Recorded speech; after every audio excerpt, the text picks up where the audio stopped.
अमन ने अरविंद को fair and square हराया है। अमन ने एमी से 10-20 लाख रुपए मांग लिए हैं क्योंकि अब अमन को लगता है कि अरविंद को हरा के ये उनकी वैल्यू है। तो सवाल ये है कि क्या अमन ने एक्चुअली में वीगनिज्म को हिला के रख दिया। रिव्यू करेंगे डिबेट को और हमारा स्पेशल फोकस होगा इज ऑट फैलेसी के ऊपर। अगले 10 मिनट में बातें क्लियर हो जाएंगी और आप खुद डिसाइड कर लेना कि बात कितनी लॉजिकल थी। So let's get started. Fallacy. YouTube के so called rationalist content creators ने इसके ऊपर बहुत वीडियो बनाया है। Ad hominem, appeal to nature and so on and so forth. लेकिन ये सब इनफॉर्मल फैलेसीज होती है और आज इस वीडियो में हम थोड़ा लेवल अप करेंगे, देखेंगे कि एक आर्गुमेंट स्ट्रक्चर कैसे होता है और उसके स्ट्रक्चर के प्रॉब्लम की वजह से कैसे एक आर्गुमेंट वैलिड या इनवैलिड हो जाता है। क्योंकि जब तक ये समझ में नहीं आएगा तब तक ये फैलेसी टर्म का यूज करना इज लाइक विकिपीडिया से उठा के लेबल चिपकाना। आर्गुमेंट की बात करते हैं तो it is essentially a collection of premises जिसमें से कि एक कंक्लूजन भी होगा। तो आपका ये argument equal to premise plus conclusion, जहां पे प्रेमाइसेस को आप एक तरीके से स्टेटमेंट समझ सकते हो। ठीक है, कंक्लूजन भी एक स्टेटमेंट ही है जो आप डिराइव करते हो प्रेमाइसेस से। तो अभी एग्जांपल देखते हैं। ये पहला प्रेमाइस हो गया, ऑल ह्यूमंस आर मैमल। दूसरा प्रेमाइस हो गया, Ram is a human. Again यहाँ पे कोई ज़्यादा दिमाग ना लगाए कि श्री राम तो भगवान है। यहाँ पे डोमेन में हम मॉर्टल बींग्स को कंसिडर कर रहे हैं, तो ह्यूमन, मैमल, ये सब। तो P1 P2 से हम इस नतीजे पे पहुँचे, इस कंक्लूजन पे पहुँचे कि राम इज अ मैमल। अभी ये एक एग्जाम्पल है वैलिड आर्ग्यूमेंट का। ये बहुत इंपॉर्टेंट शब्द है, वैलिड। वैलिड का मतलब क्या है कि अगर प्रेमाइसिस ट्रू है तो कंक्लूजन जो है वो ट्रू होगा ही होगा। एग्जाम्पल देता हूँ आपको इनवैलिड आर्ग्यूमेंट का एक। तो इसका पहला प्रेमाइस है सम ह्यूमंस आर रिच, और दूसरा है राम इज अ ह्यूमन, और तीसरा कंक्लूजन जो निकाला इससे हमने कि देयरफॉर राम इज रिच। अभी ये इनवैलिड आर्ग्यूमेंट है क्योंकि ऐसा हो सकता है कि प्रेमाइस 1 ट्रू हो, प्रेमाइस 2 भी ट्रू हो, लेकिन कंक्लूजन जो है वो फॉल्स हो सकता है। तो इसको अगर मैं वेन डायग्राम से समझाऊँ तो समझिए ये वो है जिसमें सब रिच आते हैं। जो ह्यूमंस है वो ये होंगे, ठीक है, तो ये ह्यूमंस हो गए, और यहाँ पे वो ह्यूमंस है जो रिच है। तो राम जो है वो यहाँ पे हो सकते हैं। In that case Ram is a human but Ram is not rich. तो इस केस में premises are true but the conclusion can also be false. अभी ये डायग्राम में थोड़ा सा है कि आप ये समझना कि यहाँ पे कौन होगा। तो आप पॉइंट समझ गए होंगे कि अगर सारे प्रेमाइसेस ट्रू है एंड फिर भी कोई ऐसा सर्कमस्टांस निकल के आ रहा है जहाँ पे कंक्लूजन फॉल्स हो जाए तो उसको हम इनवैलिड आर्ग्यूमेंट कहेंगे। इसको एक और तरीके से कह सकते हैं कि आर्ग्यूमेंट वैलिड है अगर जो कंक्लूजन है वो कॉन्सिक्वेंस ऑफ द प्रेमाइसेस है। तो this is the basic stuff on valid versus invalid. ये समझना जरूरी है और इसके बेसिस पे हम आगे बढ़ेंगे। But why do you say that there is no logic here? Every single organism which is sentient wants to avoid pain and suffering, right? So therefore, if we are in a situation where we can take their pain and suffering into consideration and stop it, any empathetic, logical, rational mind will say, let's stop it. Why? Because it's unnecessary. It's the is-ought problem. Arvind is suffering when someone slaps him on the hand. That is a descriptive, it's a phenomenon, it's happening. Does not mean that Arvind should not suffer, right? We can't make... I would think I shouldn't, but yeah. No. But you see, there's a logical bridge which we have to cross from the description that you're suffering to whether you should be suffering or not. Fair enough? How do you connect those bridges? That is the classic is-ought fallacy. तो अब is-ought की बात कर लेते हैं, उसको एक example से समझते हैं। जैसे है ये statement, slapping someone causes pain and suffering. ये आपका एक प्रेमाइस हो गया और ये आपका कंक्लूजन हो गया, therefore we should not slap someone. Should जो है ये इंपॉर्टेंट है क्योंकि ये एक वैल्यू जजमेंट दे रहा है। ये बता रहा है कि हमें क्या करना चाहिए या क्या नहीं करना चाहिए। तो इसके लिए ये जो कंक्लूजन है ये एक नॉर्मेटिव शुड कि हमें करना चाहिए नहीं करना चाहिए, लेकिन जो प्रेमाइस है हमारा वो डिस्क्रिप्टिव है, यानी कि वो बस एक फैक्ट बता रहा है कि अगर किसी को स्लैप करे तो it causes pain and suffering in any form, चाहे physical mental, that doesn't matter, but एक डिस्क्रिप्शन दे रहा है चीजों का। तो डेविड ह्यूम जिन्होंने इस ऑट पे बात किया है उन्होंने ये आइडेंटिफाई किया था कि आप डिस्क्रिप्टिव प्रेमाइस से ऐसे शुड या ऑट वाले कंक्लूजन पे नहीं आ सकते हो। But why do you say that there is no logic here? Every single organism which is sentient wants to avoid pain and suffering, right? So therefore, if we are in a situation where we can take their pain and suffering into consideration and stop it, any empathetic, logical, rational mind will say, let's stop it. Statement में capture करने की कोशिश किया है। तो sentient beings wants to avoid pain and suffering, ये उनका P1 हो गया, और फिर एनिमल्स आर सेंटिएंट बीइंग, ये उनका दूसरा प्रेमाइस हो गया, एंड देन ये इनका कंक्लूजन हो गया। एंड कंक्लूजन में अगेन शुड है। एंड जो अमन ने कॉल आउट किया था कि आपका अगेन जो शुड है ये आपका वैल्यू जजमेंट हो गया, लेकिन जो एनिमल्स आर सेंटिएंट बीइंग्स और sentient beings wants to avoid pain and suffering, ये दोनों डिस्क्रिप्टिव प्रेमाइसेस है। लेकिन मेरे हिसाब से ये इज़ॉट फैलेसी नहीं है और मैं उसका रीजन देता हूँ, क्योंकि रियल वर्ल्ड में जो डिस्कशंस होते हैं उसमें बहुत बार ऐसा होता है कि कुछ स्टेटमेंट्स को एक्सप्लिसिटली स्टेट नहीं किया जाता है, उसको अज्यूम कर लिया जाता है। एंड इस केस में भी एक ऐसा स्टेटमेंट है जो एक्सप्लिसिटली स्टेट नहीं किया गया है, तो it is in my opinion essentially a problem of presentation of your view. But जैसे ही उस स्टेटमेंट को इसमें ऐड करेंगे तो ये इज ऑट फैलेसी का जो प्रॉब्लम है वो सॉल्व हो जाएगा। तो अब उसको देखते हैं। तो ये पहला स्टेटमेंट है P1 एज इज, ये P2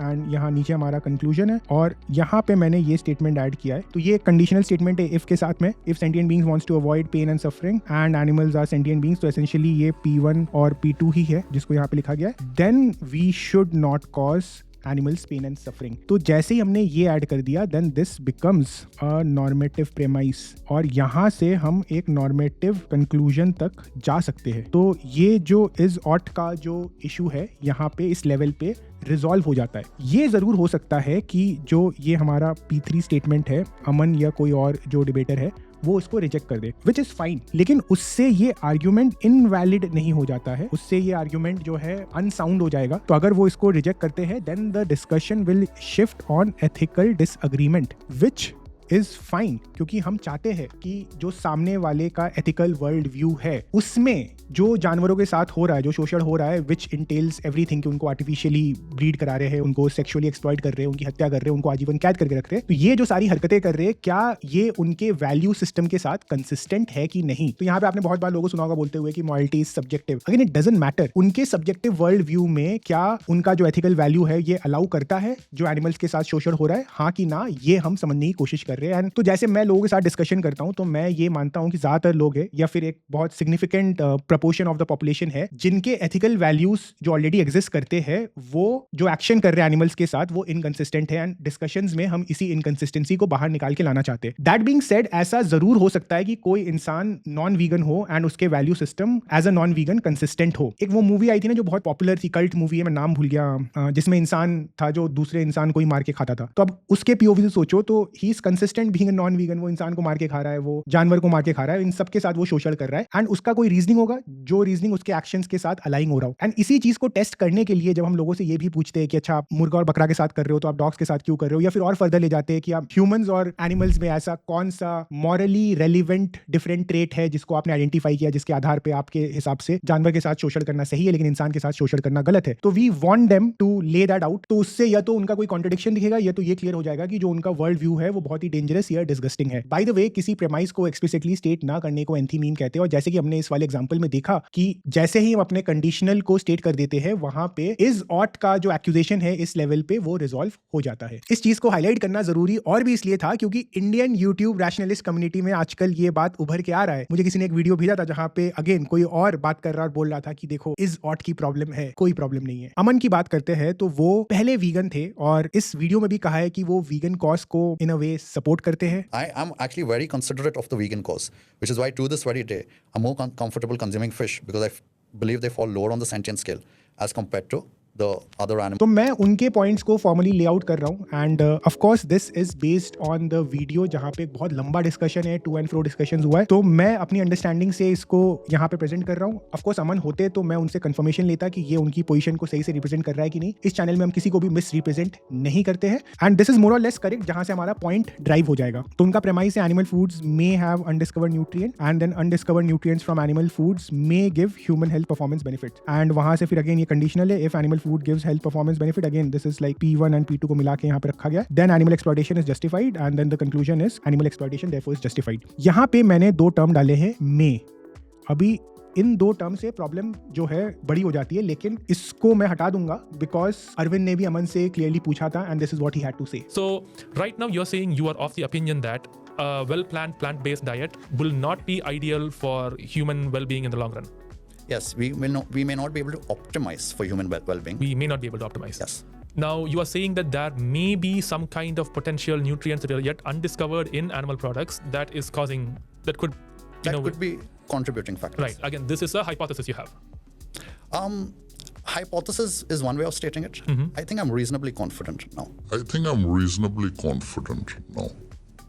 But is there any kind of evidence you have to? Well, we still continue to discover nutrients in animal tissues. Do we? Yes, we do. तो बेस्ड ऑन दैट हमने देखा कि हम ये may को हटा देते, then the argument from his end is animal foods have undiscovered nutrients and undiscovered nutrients from animal foods gives human health performance benefits. ये दोनों प्रेमाइस एक मैसिव प्रॉब्लम है, क्योंकि इन दोनों प्रेमाइस को जस्टिफाई करने के लिए बहुत भारी एविडेंस चाहिए, and that is where doctor Matthew Nagra has also called him out and made a response video. Vegan diets cannot optimize for health. Oh, really? But is there any kind of evidence you have? In 2011, we established a deficiency, a legitimate creatine deficiency in vegetarians, to the extent that they took vegetarians and then they took omnivores and they administered both with creatine. The omnivores did not see any benefits on cognitive performance, but the vegetarians did, which highlights a legitimate deficiency. He's wrong on multiple accounts. First off, even if we grant that vegetarians did better after supplementation, that doesn't mean that they were deficient in the first place. Our body typically produces all the creatine we need to prevent an actual deficiency. And there are many nutrients that can provide therapeutic or performance-enhancing benefits at doses well beyond what is needed to prevent a deficiency. But now let's talk about the study he cited. What actually happened was vegetarians and omnivores did a bunch of cognitive tests, then were given either creatine or a placebo, and then did the tests again. When given a placebo, the vegetarians did just as well as the meat eaters on the memory test, although both groups did worse on the second round of testing compared to the first. But in those who received creatine supplements, the vegetarians actually outperformed the meat eaters. The vegetarians maintained their performance between the first and second round of tests, while the omnivores fell off on the second test, much like the placebo groups. He makes it sound like the vegetarians did worse initially and then were able to boost their performance to that of the meat eaters after supplementing. When in reality, among those who supplemented, the vegetarians did better than the meat eaters, while vegetarians who didn't supplement did no worse than meat eaters, directly refuting his claim that they were somehow lacking. In fact, the researchers themselves explicitly refute his claim by saying that the hypothesized creatine deficiency in vegetarians did not influence memory. So it's not even clear that he read the full study that he himself referenced. And really, if he's all about optimal performance and considers this a good study, since he cited it, then he should be in favor of meat-free diets with creatine supplementation. So his claims around creatine were some of the main arguments he provided for why a vegan diet may be suboptimal, but none of the evidence he provided actually supports that. And this may just be one topic, but he made similar errors throughout the entire podcast. And this is where I want to address, अमन, कि आपने veganism के ethics को touch भी नहीं किया है, and undiscovered nutrient and उसके so called future benefits की बात करें तो ये तो आपका फॉर्टे है, एंड इसी के ऊपर आपका जो पूरा आर्ग्यूमेंट है वो टिका हुआ है. Then you should be fine debating doctor Matthew Nagra. And just to set the record straight, Aman, ऐसा आपने कोई भी पॉइंट नहीं रखा है जो ये दर्शाता है कि आप 10-20 लाख रुपए के हकदार बन गए हो. अमन ने बोला ये इंडक्टिव रीजनिंग है, एंड अपनी बात को समझाने के लिए उन्होंने एक एनालॉजी भी शेयर किया. We are not able to definitively put down numbers. It is not definitive. It's My not argument is not definitive. It is inductive. It's inductive. So it could be wrong. Yes. It could be. Yes. We could be wrong and this roof would come crashing upon us and kill both of us right now. भाई building का roof crash ना होने के पीछे strong reasoning है, वो possibility नहीं है, वो प्रोबेबिलिटी है. स्ट्रक्चरल टेस्टिंग होती है, लोड कैलकुलेशंस होते हैं, सेफ्टी मार्जिन्स होते हैं, बिल्डिंग बनाने के कई प्रोटोकॉल्स होते हैं. ये क्लासिक एग्जांपल है जहां पे पॉसिबिलिटी और प्रोबेबिलिटी को उन्होंने कंफ्यूज कर लिया है. अब ऐसे किसी ना किसी को तो जानते होंगे अपने जिंदगी में, यह सुना होगा, जो लोग बोलते हैं कि यार हमें प्लेन में फ्लाई करने में डर लगता है कहीं प्लेन का क्रैश ना हो जाए. Again they are relying on possibility of a plane crashing, जबकि probability of plane crashing is very very low. In fact, statistics जो लोग पढ़ते हैं वहां पे aviation industry की बात होती है, 6 sigma level पे ऑपरेट करते हैं, यानी कि accuracy बहुत हाई होती है, 99.999 some percentage होता है. Undiscovered nutrient भी possibility है. The only thing is, ऐसे possibility के आधार पे जिसके पीछे कोई empirical evidence नहीं है, आप animal exploitation को justify कर रहे हो जिसका sense नहीं बनता है. इस debate का problem is odd fallacy था ही नहीं. Problem ये था कि ethical premise के consistency का test avoid हुआ. न्यूट्रिशन अनसर्टेनिटी को मॉरल लेवरेज बनाया गया और पॉसिबिलिटी को प्रोबेबिलिटी की तरह ट्रीट किया गया विदाउट एनी डेटा और एविडेंस. इस वीडियो के बाद जो मेरे व्यूज थे अमन के ऊपर, I am sure a lot of vegans also felt the same कि ये एकदम ही ब्रेनलेस बातें नहीं करता है, जैसे कि अपने ये माइंडलेस मसल भैया टाइप के लोग हो गए, और ऑनेस्ट भी है. We all thought, even Arvind felt the same, कि अगर he gets into a discussion with let's say someone like doctor Matthew Nagra, then बातें ढंग से निकल के आती, and may be with intellectual integrity he would change his position जब उनको रियलाइज होता कि अनडिस्कवर्ड न्यूट्रिएंट वाली बात में उतना दम नहीं है, या वाइस वर्सा कि वो डॉक्टर मैथ्यू नागरा को कन्विंस कर ले विद स्ट्रॉन्ग एविडेंस अपनी बात को सपोर्ट करते हुए, एंड देन वो हमारे लिए भी लर्निंग की अपॉर्चुनिटी होती. But as of now it feels like that he is dodging that discussion. आपको क्या लगता है कमेंट सेक्शन में जरूर बताना. एंड आई होप कि इस वीडियो से आपका इस ऑड फैलेसी पे जो भी डाउट है वो क्लियर हो गया हो. एंड डिसऑनेस्टी की हमने बात करी तो ये वाला वीडियो जरूर देखना डिसऑनेस्टी समझने के लिए. And also a big thanks to all our supporter, and until we meet again, this is Shivam signing out. नमस्ते.